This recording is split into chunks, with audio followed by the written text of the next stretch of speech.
Ain't it gorgeous? I don't mean me. This vestment. Some of you have seen it before. We've worn it here at St. Luke's on occasion, on rare occasions. Usually on Easter Sunday, and only on Easter Sunday, and usually only with great care. In fact, only because it's very, very old, very antique, like quite some of us here in this room. No, actually not. And perhaps much, much more fragile.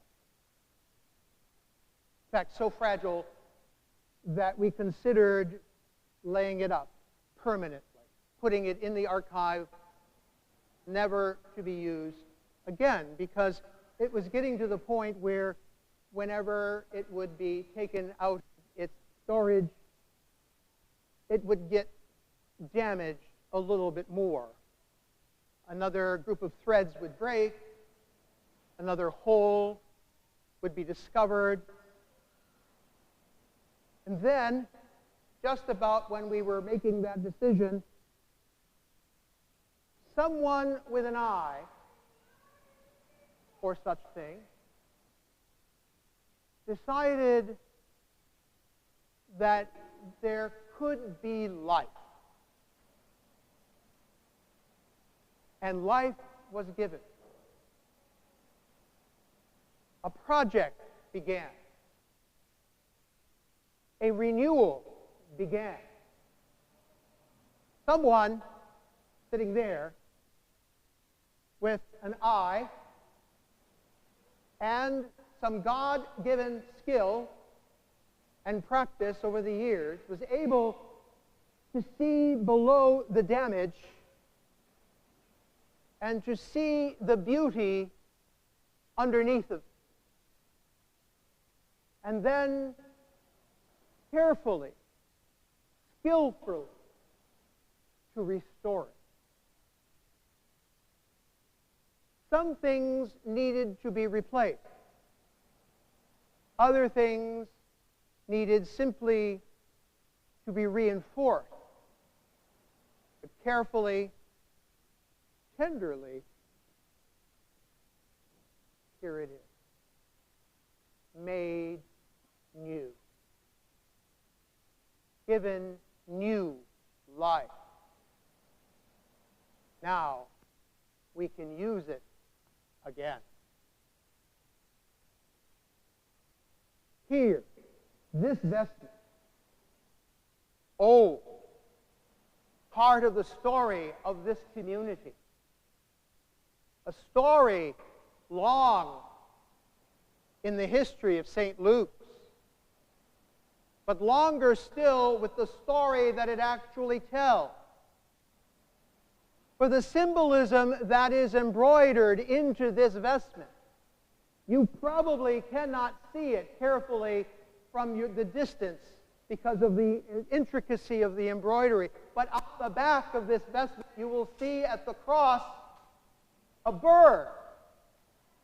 And that bird is a specific bird. It's a pelican.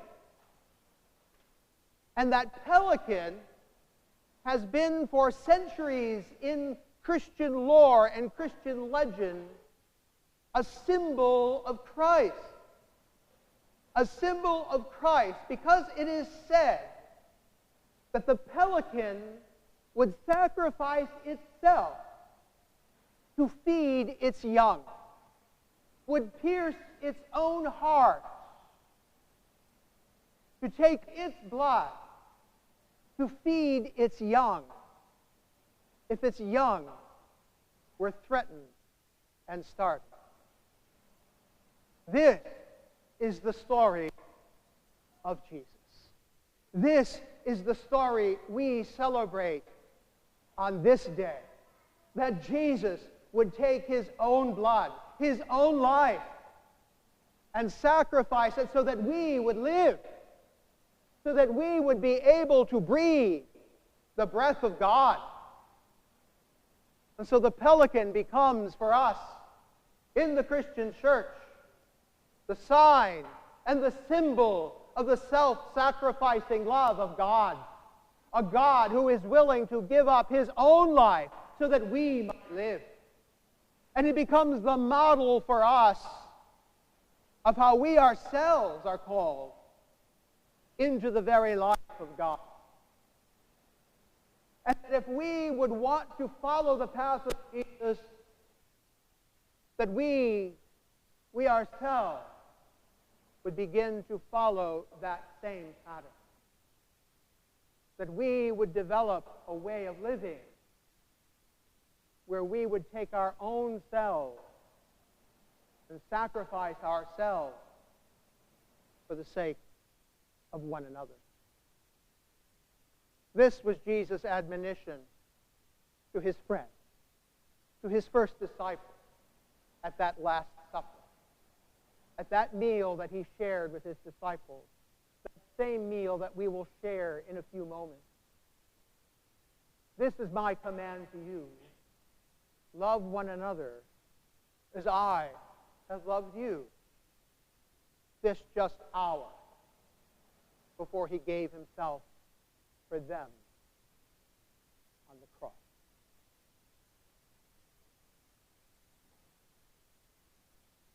This is the mystery we celebrate. This is what we are called to do. And you know what? It's not easy. But it is what we celebrate. We see it all around us. The lessons we heard today, oh, they're noble lessons. But the one I think that stands out for me the most today is not the gospel lesson about the story of the resurrection. Oh, we know that oh so well. These stories are so familiar, they become rote to us. It's not the story of the Acts of the Apostles or even Paul's admonition in Colossians. No, it's the Psalm, the 118th Psalm. Go back and read that Psalm. That Psalm was written hundreds of years before Jesus walked the earth. It tells the story of God and God's people. That God had been at work in God's people from the beginning. From the moment that God made the earth, God has constantly been standing with God's people. That God has always been there. That God has always been standing with us. Always vindicating us. Always been there to be our strength, our stronghold. If only we would recognize his strength, his power, his presence among us. Our problem is our ego. Our problem is that we think we're in control. Our problem is that we think we can solve all of the problems. Our problem is that we think we're the strong one. No. That's the law. God is our strength. God is the one who stands with us when we are alone. God is the one when we feel there is no one around us. God is the one when we fall. God is the one when we feel alone and forlorn. God is the one when we are ill and in pain. God is the one when we are sick unto death. God is the one when we are betrayed. God is the one when we carry our cross. God is the one when the nails pierce our hands. God is the one when our hearts are rent. God is the one even when we are laid in the grave. God is the one who vindicates us in the end. Jesus, what we think about today, what we celebrate today, is to realize that even death itself, does not have that power. That power to take away that vindication of God. God's been there from the beginning. We just can't see it. God is there in Ukraine. When it seems a superior power could have rolled in and overcome a smaller nation. And although other nations come to their aid with weapons and other means of fighting, those really aren't the answer. It is the courage and the heart and the will of the people. When people are put down by others and expelled and put to the side, even though they are unknown by a larger society, they suddenly get a platform to speak truth to power. When people are no longer accepted for who they are because they do not fit in, they are the ones now who can stand up and rise up and speak. These are the ways in which God works in our midst. All we need to do is see God at work. No. God gives us this power. It is God who raises us up. It is God who is able to change us, to change our hearts, to genuinely bring us together as a community, to change the world in which we live. This is the movement that Jesus began. The movement of absolute self-giving love. A love that can triumph even over death. A love that has no bounds.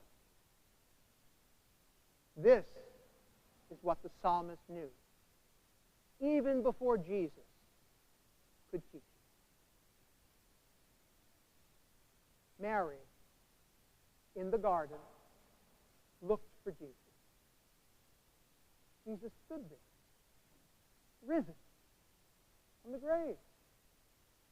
She didn't see it. This is Mary, who loved Jesus so. Sir, where have you taken him? Only finally, when he called her name, did she recognize him. Today, this same risen Lord calls your name, calls to you. Recognize him. Open your eyes. Hear his voice and answer as did she. Teacher. Hear his voice.